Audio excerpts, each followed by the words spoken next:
মনে করুন আপনার হাত নাই, এখানে হাত নাই, আপনি গাড়িটা নিয়ে চালাতে পারবেন।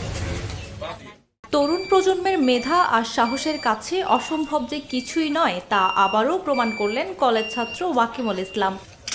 তার নিজের হাতে তৈরি বিশেষ স্মার্ট কার দেখে শুধু মুগ্ধই হলেন না, বরং সেই গাড়িতে চড়ে বসে তরুণ এই উদ্ভাবককে অনন্য এক উৎসাহ দিলেন প্রধানমন্ত্রী তারেক রহমান।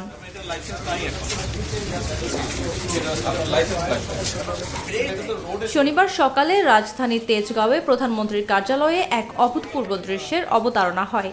সেখানে প্রদর্শিত হয় ওয়াকিমুলের তৈরি করা সেই বিশেষ স্মার্ট কারটি।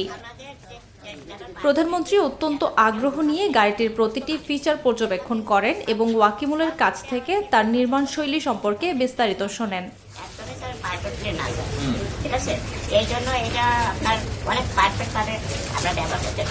সম্পূর্ণ দেশীয় প্রযুক্তিতে তৈরি এই স্মার্ট কারটিতে রয়েছে আধুনিক সব নিরাপত্তা ব্যবস্থা এবং পরিবেশ বান্ধব জ্বালানি সাশ্রয়ী প্রযুক্তি। সীমিত সম্পদে একজন কলেজ ছাত্রের এমন উদ্ভাবন এখন সামাজিক যোগাযোগ মাধ্যমে প্রশংসায় ভাসছে।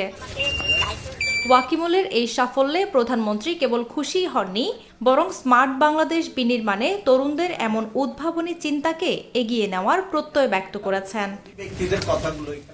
মিমি মাজুমদার, নিরপেক্ষ। নিরপেক্ষ, সত্য প্রকাশে আপোষহীন।